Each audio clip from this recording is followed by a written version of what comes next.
In the late 1800s, the Blackwell family vanished from their farmhouse near the Mississippi River. Locals believed it was haunted by a vengeful spirit, but no one dared visit the place to find out. Decades later, a group of paranormal investigators decided to explore the Blackwell property. They had heard the rumors, but were convinced it was just superstition. One cold October night, they arrived. The house was in ruins, surrounded by overgrown weeds.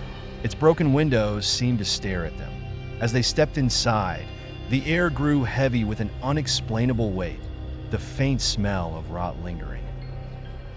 In the living room, old family photos were scattered. The faces were scratched out. One of the investigators, Sarah, picked up a picture and gasped as a deep chill ran through her. She felt something watching them. They set up their cameras and began their investigation. Suddenly, they heard a loud thump from the upstairs bedroom. "Who's up there?" One of them shouted, but no one responded. Their equipment started malfunctioning. When they went upstairs, the temperature dropped dramatically. In the hallway, they found a door slightly ajar.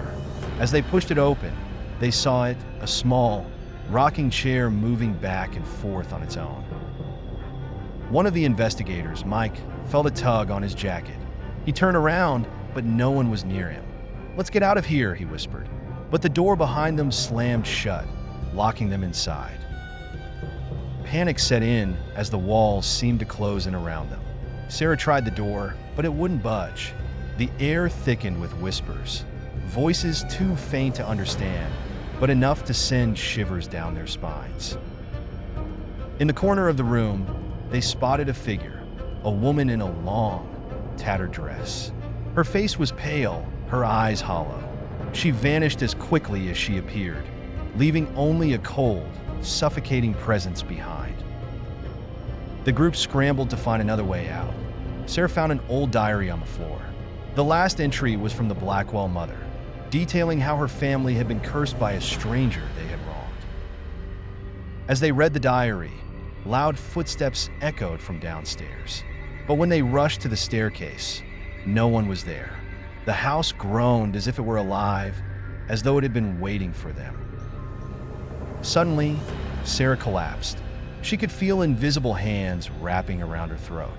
The others tried to pull her to her feet, but the air became too thick, too heavy, crushing their lungs. Mike broke a window, and they climbed out, dragging Sarah with them. As they ran into the darkness of the fields, they heard the front door creak open, as if the house was watching them leave. Once back in town, Sarah's condition worsened. She was haunted by nightmares, each one more vivid than the last.